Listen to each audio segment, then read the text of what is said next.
All right. So thank you for joining me. I have Matt from the channel Matt and Shawnee. I have Cam from Cam Reads. Y'all have seen Cam on my channel before. This is the first time we get to hang out with Matt. Do y'all want to quickly tell them a little bit about what kind of content you make? They're both Sanderson buffs. I guess I'll go ahead. Yeah, go ahead, Cam. I've been, of course, on the channel before. I do a lot of fantasy and some sci-fi, primarily fantasy, and maybe a little anime here and there.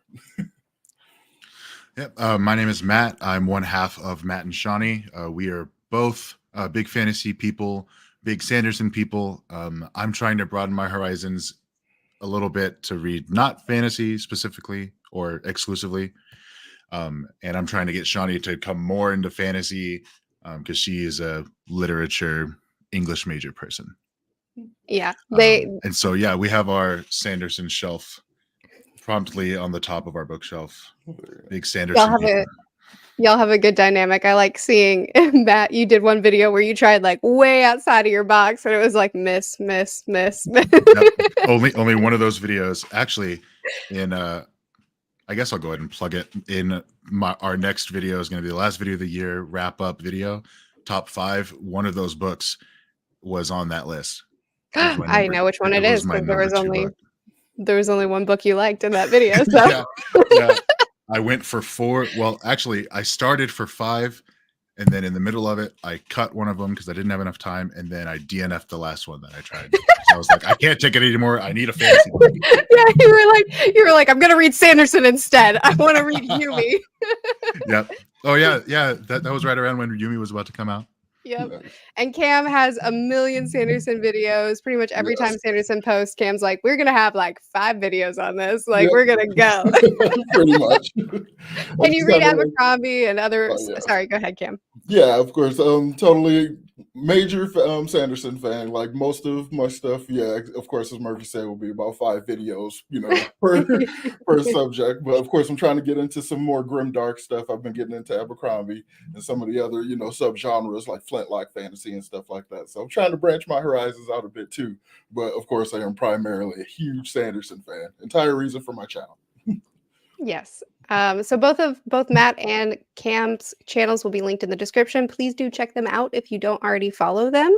But today we are very excitedly going to be talking about Defiant, which is the conclusion to the Skyward Quartet. Is it called the Skyward series? Yeah, it is. Yeah, Skyward Quartet. So I'm going to start with you. Because I know that you, similar to me, loved early Skyward. Yes. And it dropped off. Did this deliver? How do you feel? Yes. Oh my God. This literally saved the series for me. Cytonic, while that had a lot of world building and stuff, which I'm a huge fan of, a lot of magic system other world building. Exactly. It wasn't really picking it all back up for me. But this one, wow, I've actually been for the last few days trying to figure out if I like this one or Skyward better. It's really right up there for me. Wow, it completely saved the series for me. It's so good. So good. Completely agree. Matt, how did you feel about it? I completely agree. I thought this one was way better than Cytonic. I honestly, if you wanted me to tell you what happened in Cytonic, I don't know that I'd be able to tell you because I listened to it primarily and while I was doing other things, and so that already takes a hit to comprehension, especially long-term comprehension. But I rated it first. I rated Cytonic 3 stars. I think now I would rate it lower. But that was back when I thought Sanderson could do no wrong. Then you read Wizard's Guide, didn't you? Then I read Frugal Wizard. Break the illusion. Yep, that's exactly what it was. But yeah, Defiant, I thought it was great. I thought it was a great conclusion to the series. And I didn't realize how much I loved, almost needed these characters more. Because I enjoyed every bit of it. Yeah. Good. I'm so glad. Yeah, I had the similar experience. I was really, really nervous about Defiant because I loved Skyward so much. And then Starsight removed us from so much of what I loved about Skyward, but it was still good. And then Cytonic removed us even further. I was like, Sanderson, you're going in the wrong direction. Exactly. But Defiant, from the jump, from Spensa's internal, I'm a weapon, I have to remove myself from these people, like I don't fit anymore, this doesn't work anymore, and her PTSD. I was just rereading some of the things that I underlined right before this, and that scene where like the table started shaking and she was like, they're dead, they're all dead, and she's like, she's tangled with these other consciousness, and she's going through all these internal struggles. I was like, this is it, this is where Sanderson thrives, is that personal, internal, what's going on inside of the characters. And I think he nails what Spensa is working through, both her strengths as someone who unites people and someone who really does sacrifice herself for people, as well as her weaknesses, her very impulsive, not considering how her actions are going to affect others, and everything that she's gone through up to this point. It just all kind of culminated in this book into, this is what we've been waiting for, like this is what we've been building to. Yeah, I agree totally, but it also kind of struck me in this interesting way because Cytonic very much felt like, typical hero's journey. It kind of felt like we're, following that kind of blueprint. And this kind of reminded me of the idea of the hero returns home completely changed. And this Yeah. felt like an actual exploration of that idea and stuff. And I thought it was just done so well. Like oh my goodness, it's just so good. Like I love early Spensa. Like she's just a lot of fun and like has a lot of interesting flaws and stuff. So she's just like fun to follow. And then like I would think sometimes I would get, stuck in that particular era of the person, really like that version. But her with all this extra development, I'm like, whoa, she got like literally got so much better. I was like, wow, like I just so well done. You like can always, I mean, I don't want to say you can always count on Sanderson to like stick the landing, but like almost like at least 8, 9 out of 10. He does, yeah. 10 times. He seems to write endings really well, which Yes. fingers crossed for Stormlight next year. You're right. Yeah. Anything you wanted to add to that, Matt? I find it interesting. I love discussions like this because I can see how differently I think about books than Yeah, other because people, you're more plot focused, aren't you? I'm very heavily plot focused. I was here for the starship battles. I was here for the combat, the travel, all the things. I didn't analyze anyone, their character or anything. I'm like, I like this person. I like the deepest character analyzation I did while reading this is I would run through a brick wall for Grand and Hesho. I would do anything for those two. That speech Grand gave, that speech, oh my goodness. Like, which one? There were a couple that were so good. The I will have your blood, that one. Like that, oh my goodness. I'm like, at the very end, you're talking? Yeah, at the very end before like the major, but I want that like on like, framed with like cool calligraphy. Like I want to put that on the wall. Yeah. What was it? Is her name Rebecca? I am Rebecca Nightshade. Yes, I'm from the Defiant fleet from the beginning. Like it was so good. So much. Oh yeah. Okay, well let's talk about Grand because Matt, this will be interesting because I feel like characters is all I talk about in my reviews. But let's talk about Grand because she played such a great role in this, from like constantly, like, remember when Spensa was trying to leave and Grand was just knitting in her and she's like, I gotta go, you need to get up, and Grand's like, I don't believe that you should speak to me like that. Some more blue. Like, I love it so much. It's so funny. That was a great moment. I enjoyed it. It was such a good scene, and that was what led Spensa to go and ask for help, and which was kind of it was a net positive, but it was also a negative for Jorgen, so there was mixed things on that, but it probably kept her alive, which is nice. Mm-hmm. I like the it kind of reminded me a little bit like from Tress. Like you remember that I hesitate to say it because the spoilers for something else, but the kind of meta commentary that was made about a character doing something that we would want them to do, but they wouldn't do it. Like, and it was kind of mentioned there. Like she actually does that thing. Well, first she does the the bad thing, and then later she does the correct thing. It's not often you get to see like the lesson actually get implemented. So I really like that. We got a lot of those kind of little things going throughout the book with a lot of characters actually. apart from all Yeah. the lingering threads we also got. Yes, that's so true. And with Gran, did you so when she showed up in battle, did y'all know that she was gonna fall? Nope. Really? No way! As soon as she showed up, I was like, "This is it. This is gonna be the scene. This is gonna be the one." I didn't think like I was too busy honestly thinking about the comparisons to like what was it Hero of Ages? Like if there was a lot of parallels that I was noticing at that point, and I just was kind of stuck with it. But I didn't even think about it. I honestly kind of felt like they were going to show up and just kind of run the table, you know? No Like way. I felt like they were because they're we've kind of built up. It almost feels like a lot of characters like stat maxed, maxed out all their stats and stuff. So Mm. I was just ready for them to just come in, and even without Spencer, I was ready for it to just be like a complete rollover. I didn't think Yeah, Wow. about all the obvious stuff.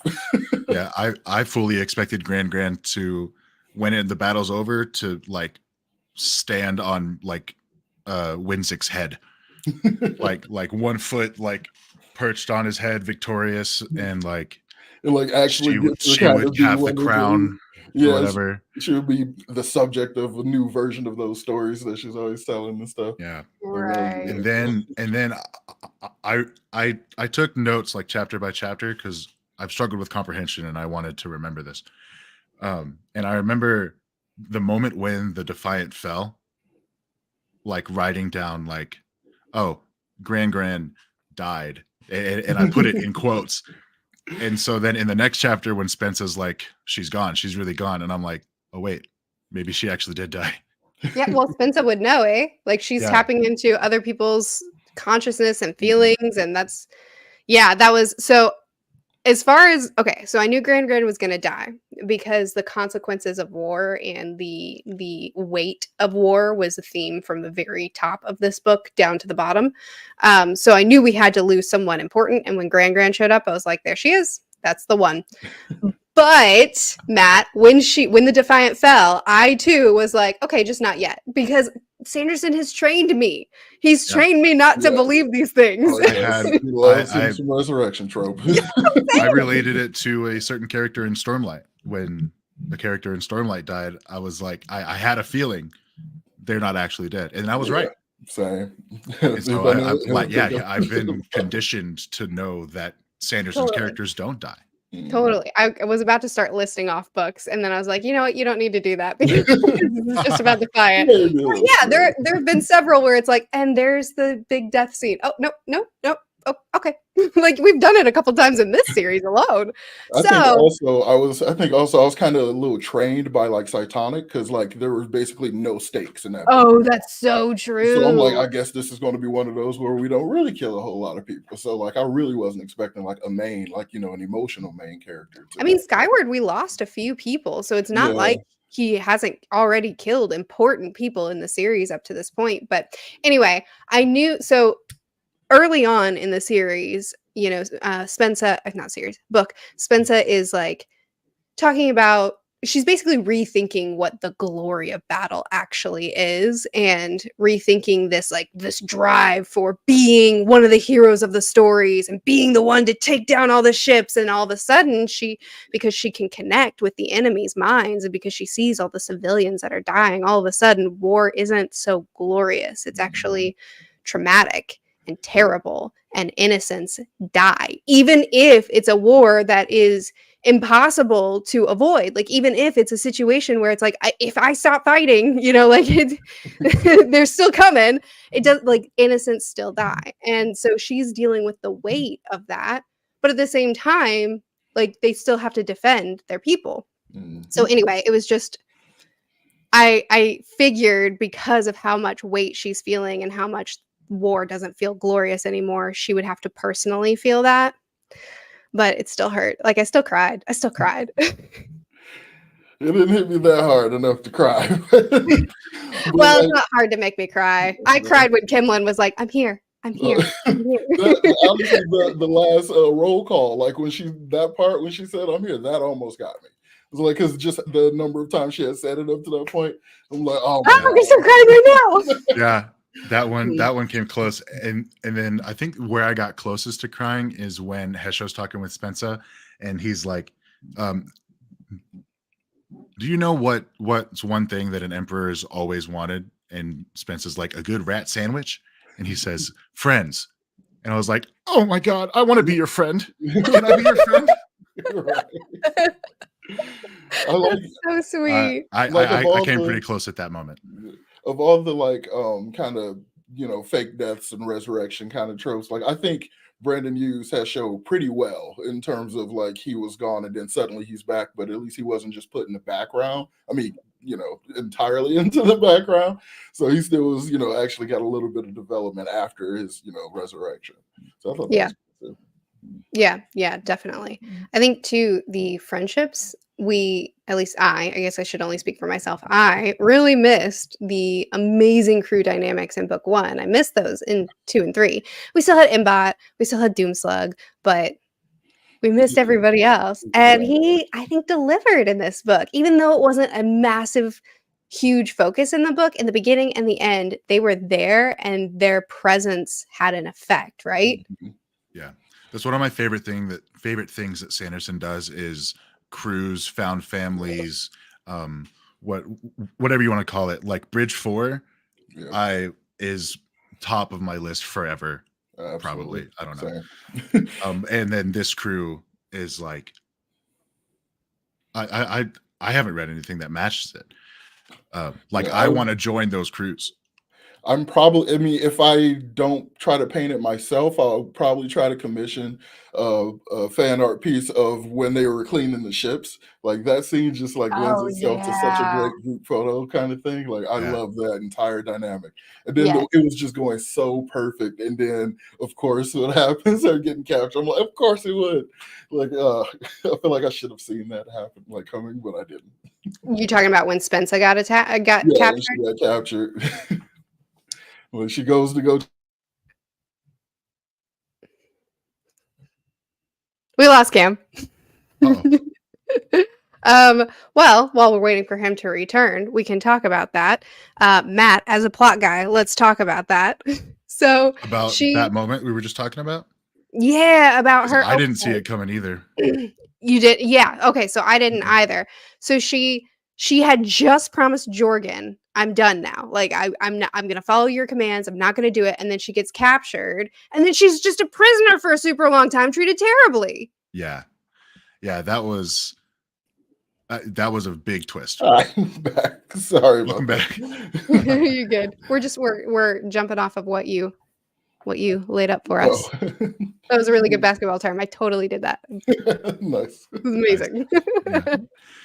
Yeah, I didn't see it coming either. It was a really big twist. What I expected to be was like maybe like some sort of final training montage, like in if they come up with a plan and then they practice the plan and then we finally see the execution of the plan.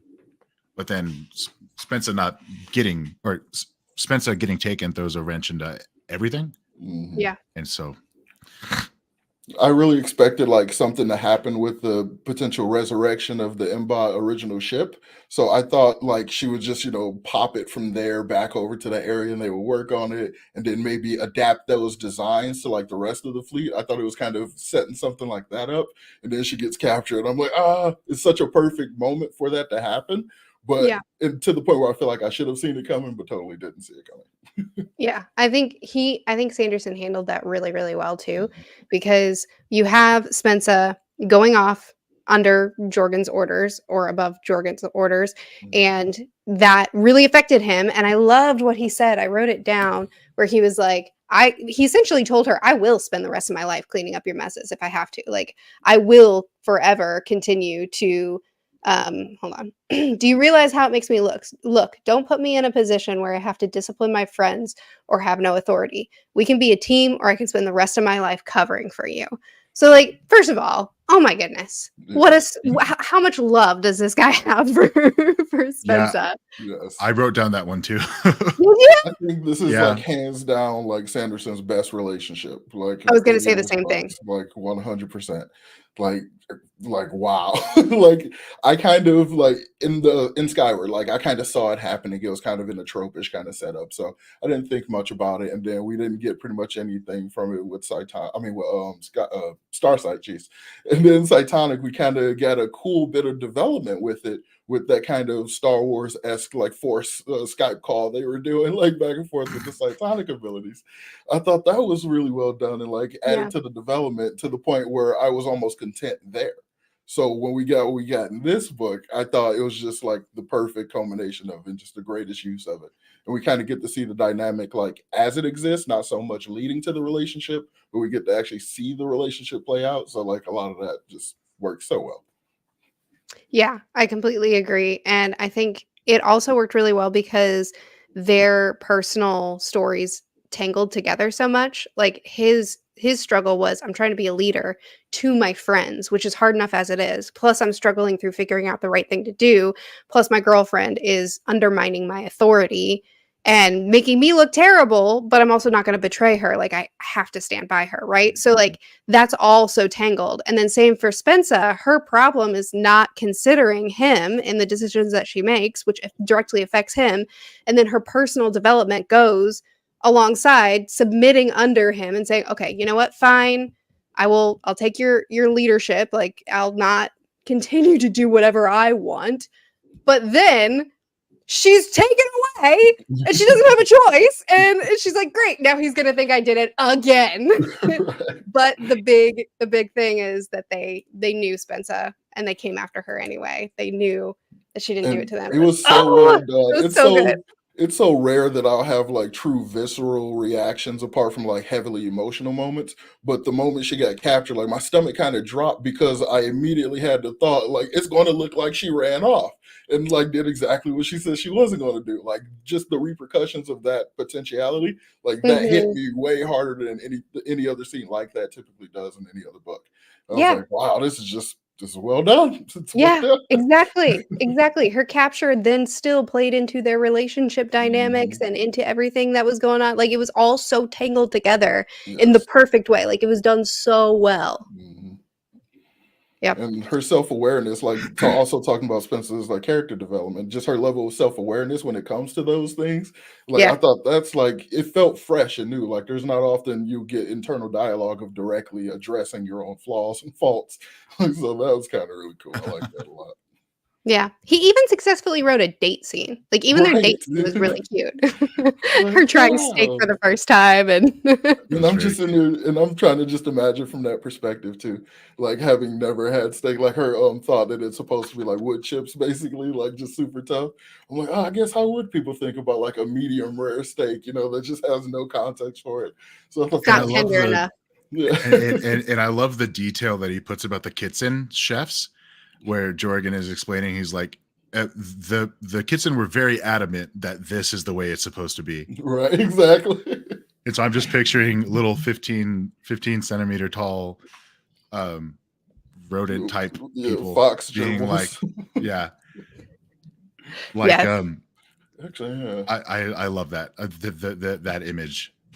I mean, I guess with like that really cool sword Heschel has, they could like easily like slaughter regular sized cows, like just that entire dynamic, like how that works out. Like, we're gonna talk about the dynamics of how that works. I mean, they could honestly get stepped on. Like, it's gotta be a high risk job.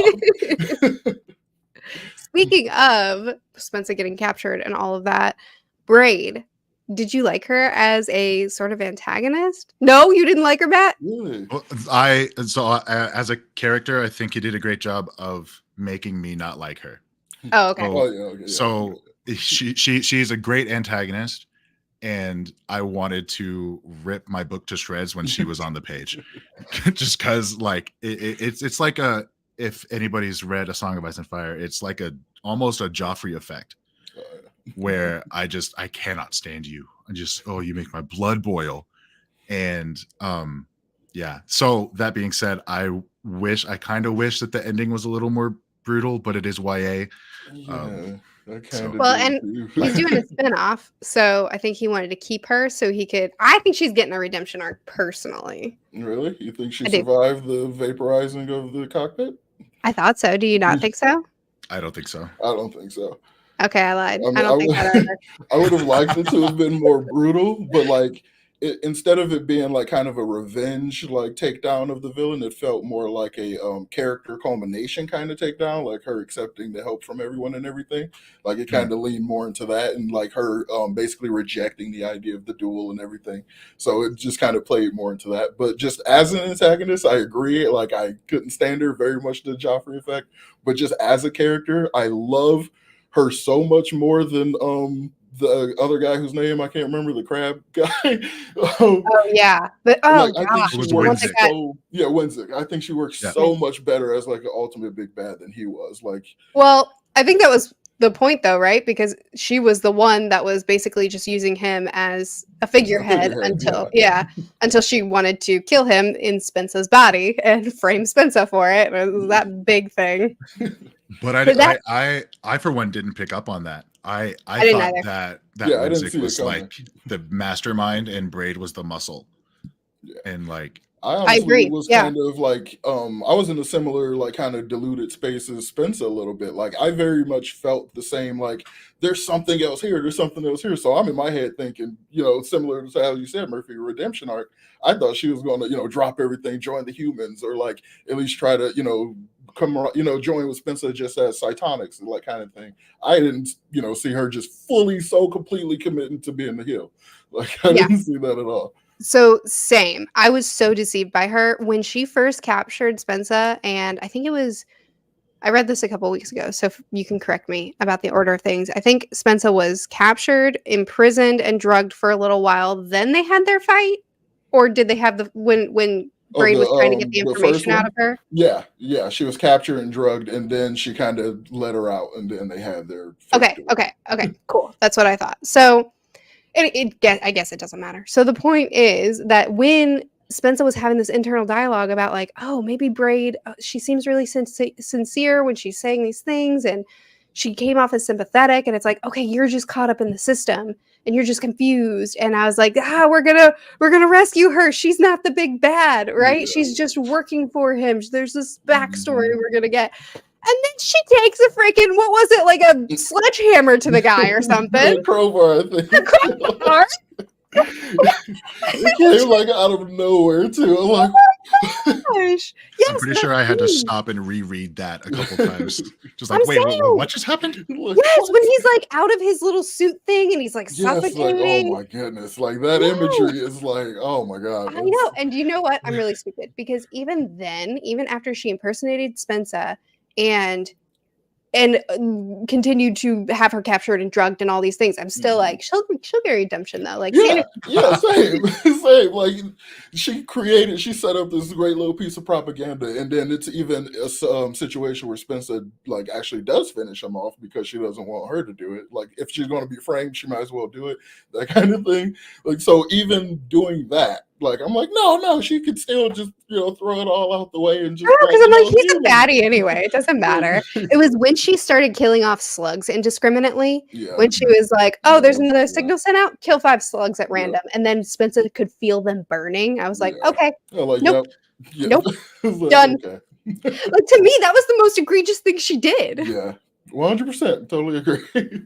I really like the line too. After the crew came and Jorgen was like, we're not just here for Spencer, you have citizens of ours because the slugs are now recognized as people, right? That's really cool. And she was like, oh sure, this is your loophole to try to like force our hand. You're pretending you view them as something valuable. And it's like, no, they are. Like they are. What are you talking about? Like, oh my god. And just any interplanetary society like this, my brain automatically thinks of it like Dune. So the idea of them having like the little slugs to facilitate their hyperdrives or being their hyperdrives and stuff, it kind of makes me think about the whole spice thing and everything. So it took me a little bit. I had to like look at the art specifically and like plushies and stuff to keep an image of Dune Slug and the entire species, because my brain kept thinking of the 80s Dune movie, that weird thing in the tank. So for a while, I was just Oh, right. imposing that image on them. And I'm like, that's not cute. And she sounds No! really cute in the audiobook and stuff. Imagine that thing in the tape fluting. Exactly. And then the way its mouth looked, I'm like, it probably would flute. It was just, it's The so slings weird. that they keep put that like that thing in a sling. Or the holsters. Yes. Oh my goodness. So I had because I know on there's plushies and stuff on Dragon's Still. I'm like, I need to look at the cute version. Like keep that in mind, especially with the audiobook. I can't remember the name of the narrator, but she does the voice. So it's like such a nice little Susie voice for her Jackson. and stuff. Yeah, Yes. It's such a great little voice for her. it's so cute. Yeah, I love Susie Especially she Jackson. mimics, human speak and stuff. Like I love it.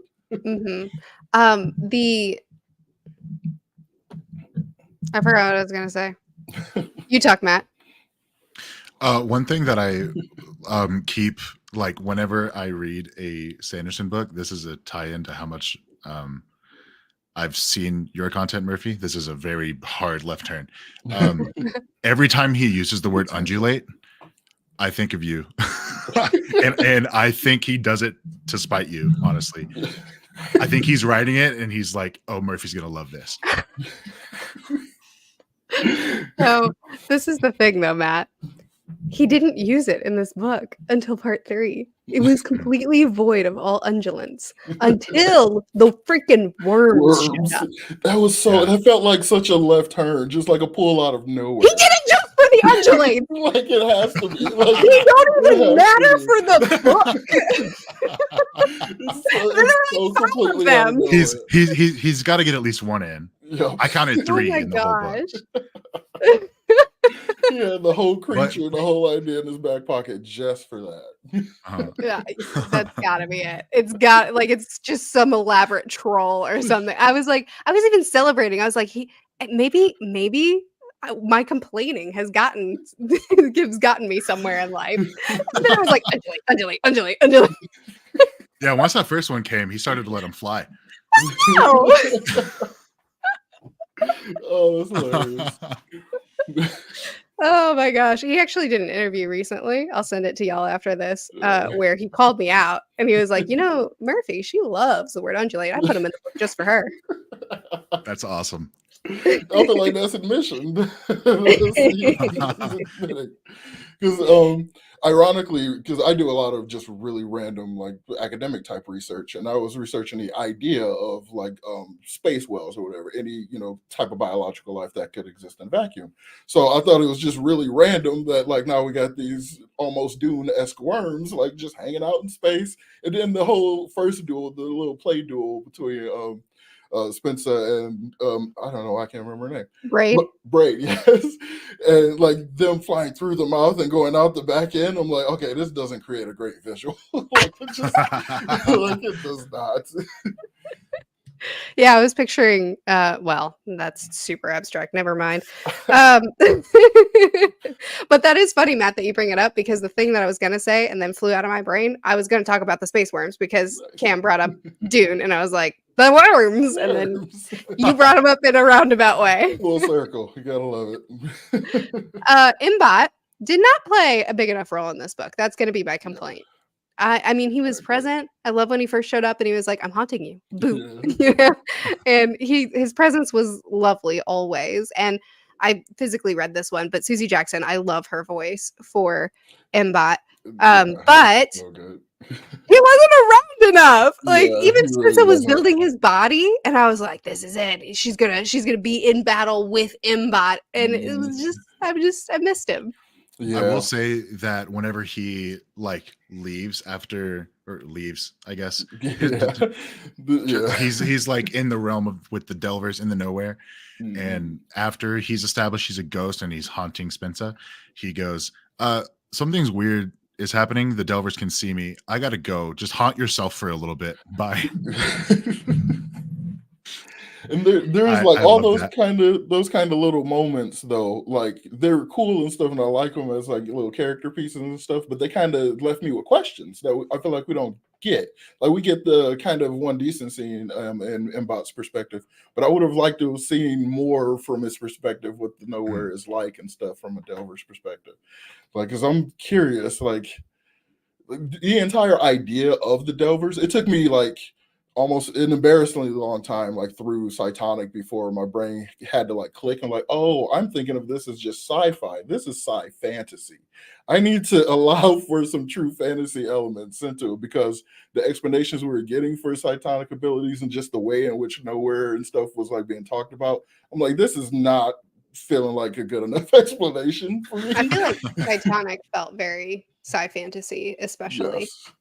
Yes, that's it. Got so, especially with the Path of the Elders, that entire thing, and the questions from the future, that's I think where I settled into it. I was like, okay, I have to really look at this as like an actual magic system, not FTL radiation, which I guess it still technically is.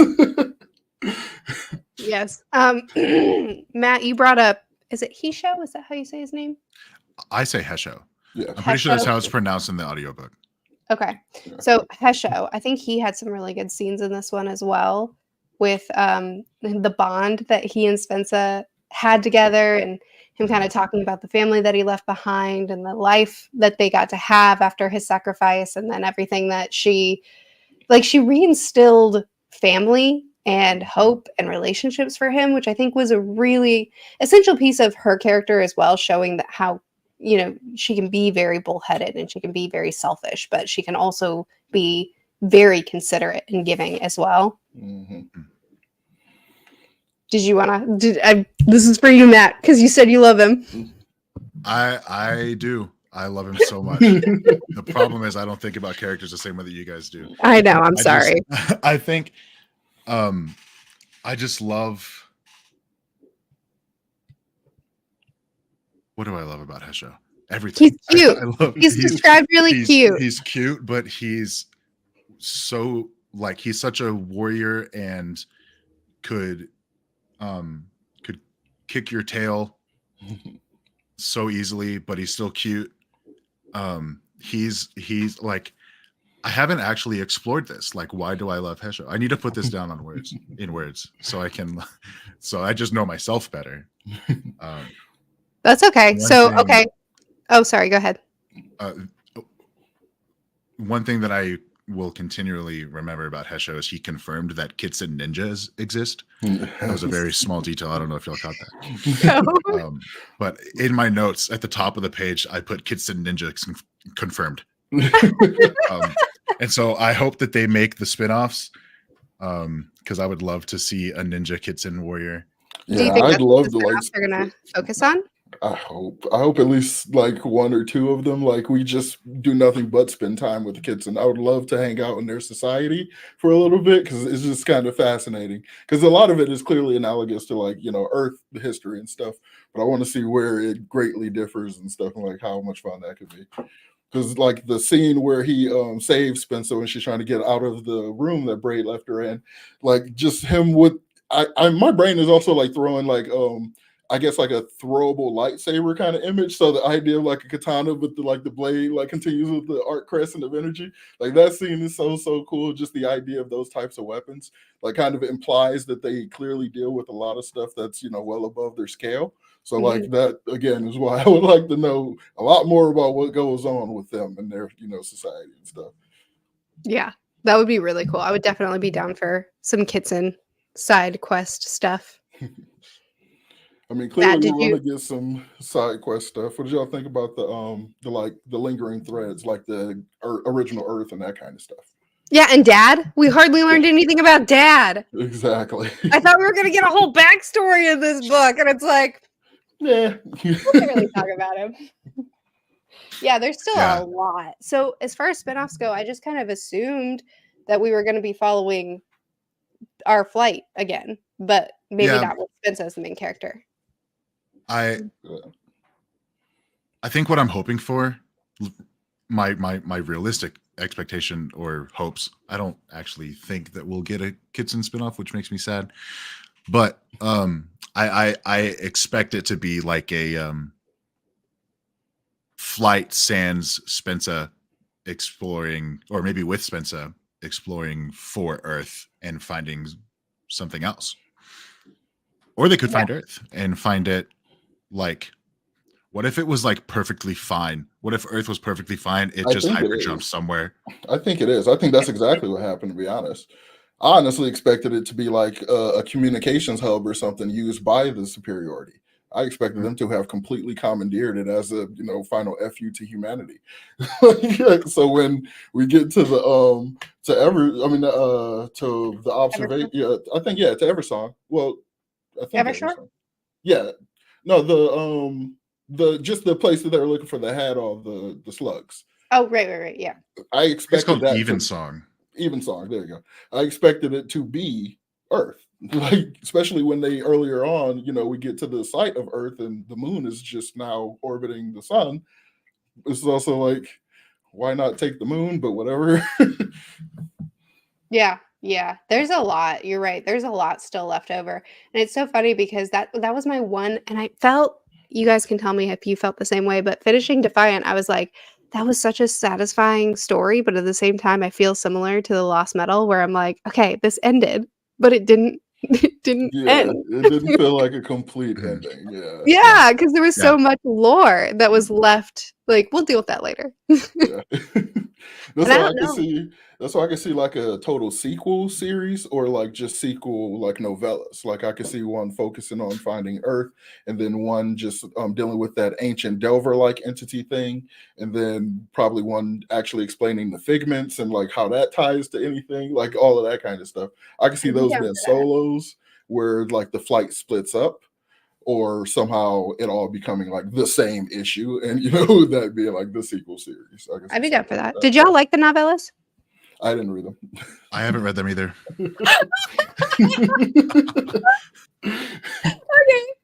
Okay, I did you think feel like you were missing anything? did the Nope. novellas come after Cytonic? Mhm.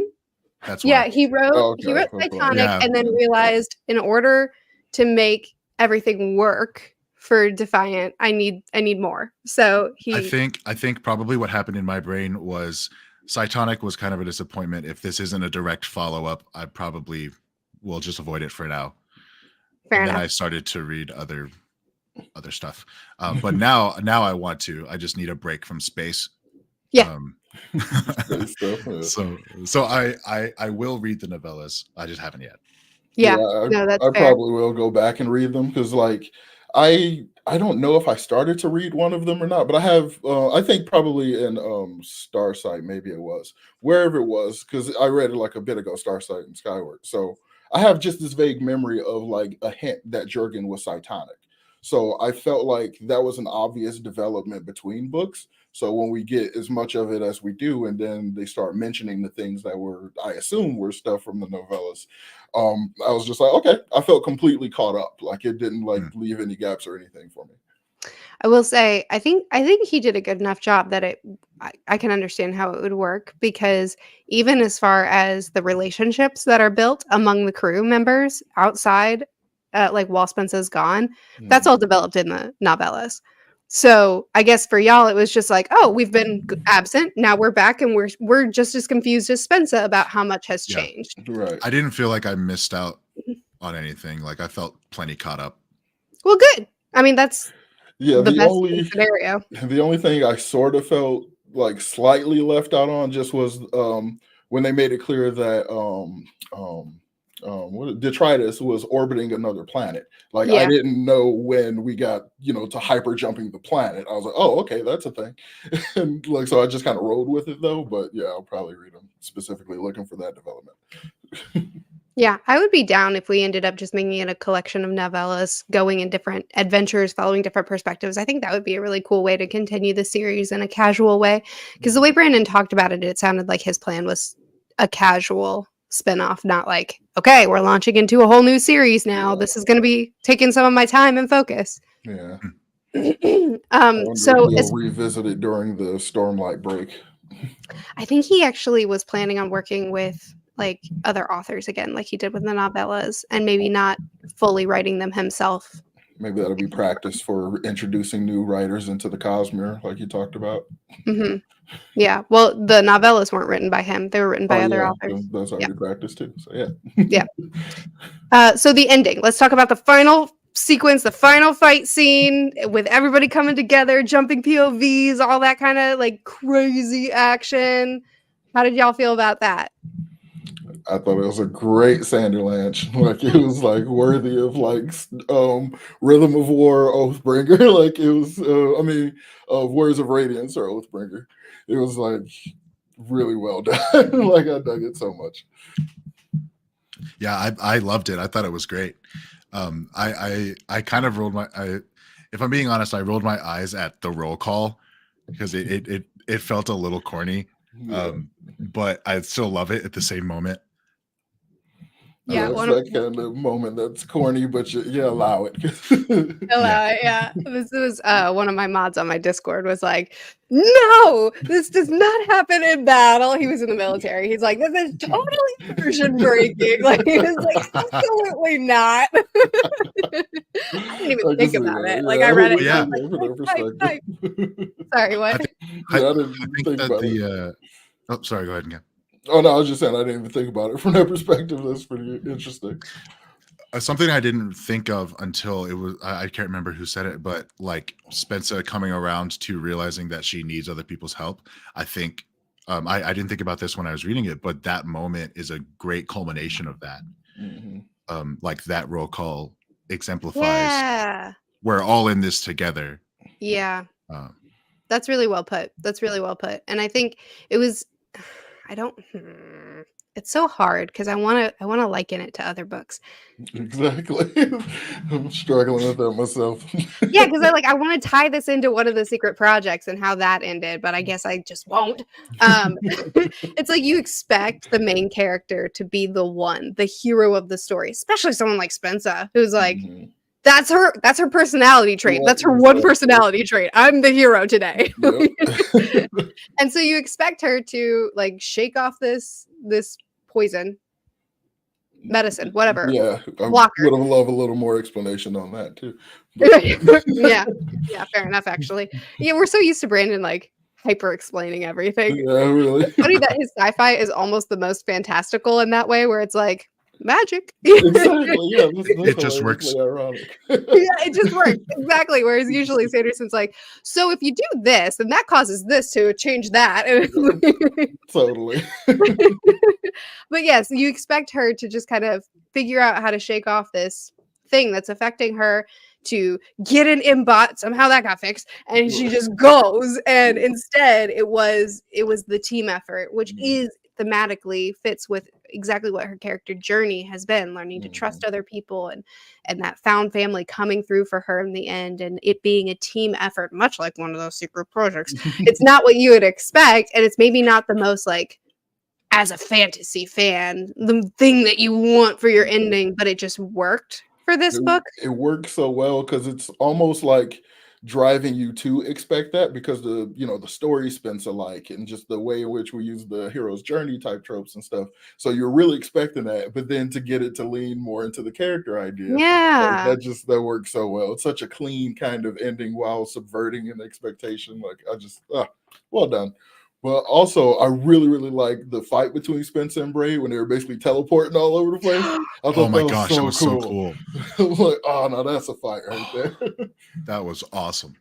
Like, that's exactly how I would behave if I could do that. Like, I would probably use Cytonic abilities purely just for teleportation and just be all over the place. I'd be an absolute menace.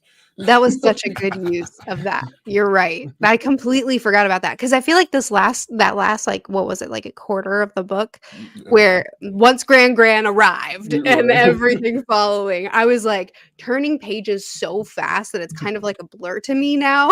It was just between the switching POVs and how quick those POVs were and all the action and like the roll call. I don't know. Matt, I think you're completely right. The point was to draw emphasis to how important it was that they were all here. And that was how we were ending it. Oh my goodness. It was amazing. It was such a good ending. It encapsulates the character. It encapsulates like all the themes of the book and stuff. Just like, so incredibly well done. But like Matt said though earlier, I was kind of leaning for like I wanted a bit more brutal. Like I do like the character, kind of focus ending, but like I would have liked her to truly embarrass Braid with a duel or something, or have been able to get a bit more. Well, she did kind of beat her up pretty good when they were doing teleporting and stuff, so I guess I should be satisfied with that. But like, yeah, she kind of, and like I think the thing about it really is though that Braid like has no lines. Like after the roll call, she doesn't say anything else, and then she dies. So if we would have had a more, that kind of interplay going back and forth, or her trying to throw Spencer's lessons back in her face, maybe it would have, hit a little stronger. Yeah. You wanted her to suffer like the Doom Slugs suffer. Yes. Oh exactly. Yeah, she deserves it. Retribution. Yes. I don't know why she's saying the Doom Slugs. The slugs. She if there's anything she does not deserve, she does not deserve a quick ending. Exactly. Or like a quick death. Yes. Like she needs to suffer. Y'all want justice. Yep. Yeah. Yep. Yeah. I don't know. I think I was just too fooled by her. There's still a piece of me that kind of clings to, but she was sympathetic, right? But like, no, she really wasn't. I was just tricked. I thought it was kind of cool too that like basically the explanation for her being so hardcore evil is just almost a throwaway line. Like her parents were killed and she found out through just some random records, but she was also just kind of fed the propaganda of humanity her entire life. So like they literally created the one that took over their society. So that was also a cool dynamic. Good shout. I don't think I made that connection fully.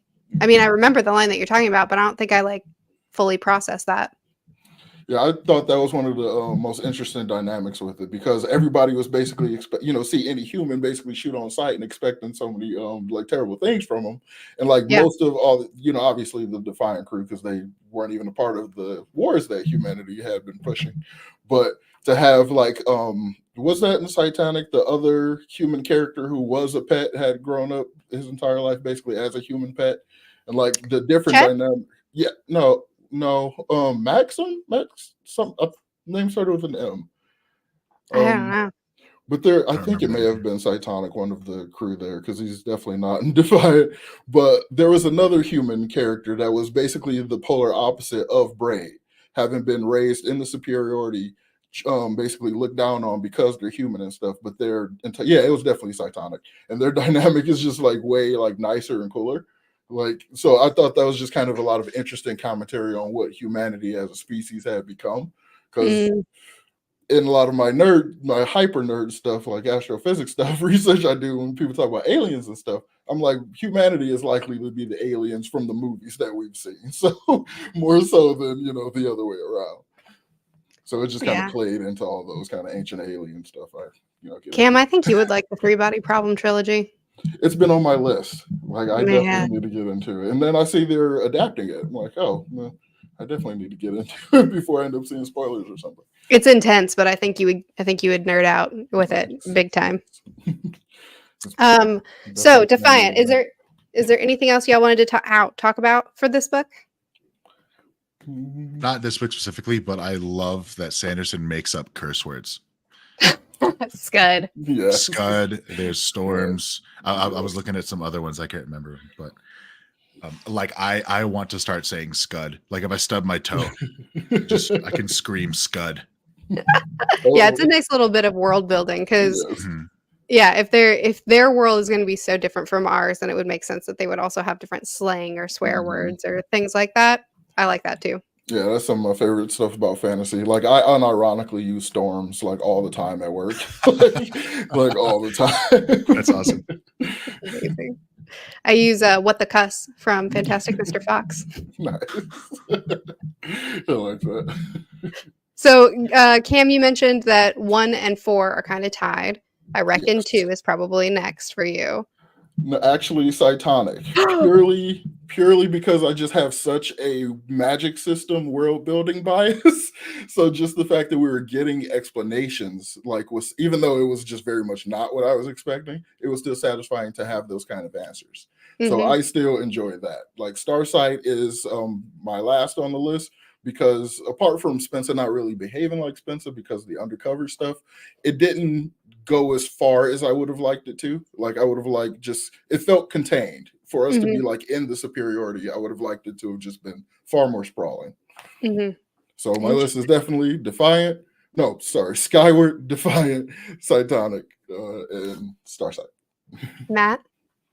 I would say mine is the same except for the last two. So Skyward, Defiant, Starsight, Cytonic.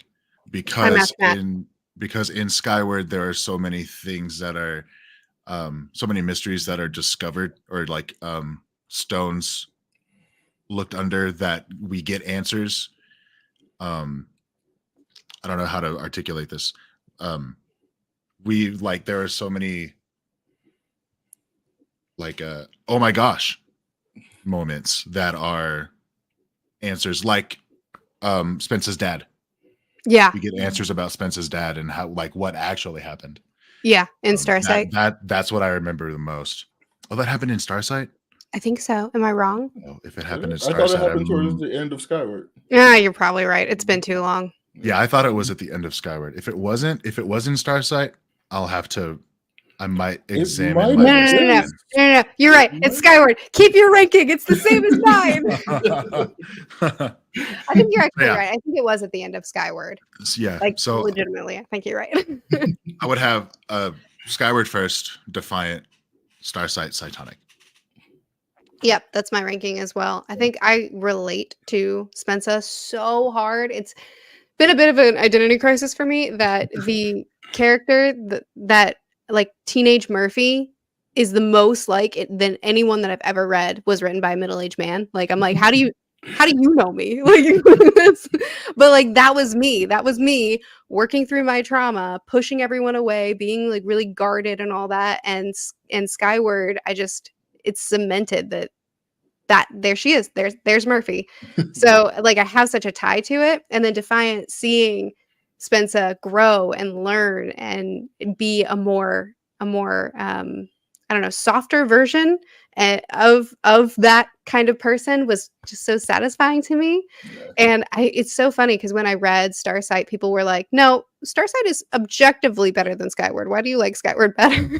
And I'm like, she's not Spencer. She's impersonating, like, she's pretending to be someone else. And at least Cytonic, she kind of felt like herself again, which I really liked, but it was also just like kind of a bonkers plotline. But he did do a good job of tying it all together. Even after reading Defiant, I was like, you know what, Cytonic kind of was relevant. Yeah. Yeah, actually, that's one of the things about Defiant that I'll say too. Like, the really, really part of the good job that Brandon did was tying it all back together. Because honestly, my enjoyment of my disenjoyment or dislike, I guess, of Starsight and like not my lukewarm reception of Cytonic was to the point where I would have DNF'd the series. But the actually partially because you reached out to me, Murphy. Like, I was like, let me get this back on the docket because it's been in my bucket forever. So I kind of went through the way it kind of culminates. It makes me actually enjoy Cytonic and Starsight more than I originally did because of how well it ties everything back together. So I just, as a series, it works great as a nice little quartet. Yep, I completely agree with that, Cam. After reading Defiant, I appreciate the two weaker books more. Weaker for me. I appreciate them more because I'm like, okay, there was intention, there was purpose. Like, this actually ties together really nicely. Yeah, definitely. All right, cool. Well, is there anything else y'all wanted to shout out about the book? No. That's cool. I think we covered it pretty well. Yeah. All right. Well, thank you both for joining me for this chat about Defiant, and thank you all for watching. Again, Matt and Cam's channels are linked in the description, so please do check them out if you haven't already. I'm big fans of both of their content. Matt always films, not always, a lot of times films with his wife, and it's loads of fun. Cam is an artist, and he just like, his art is incredible. Also, he's a Sanderson nerd, so you should check them both out. And we will see y'all again later.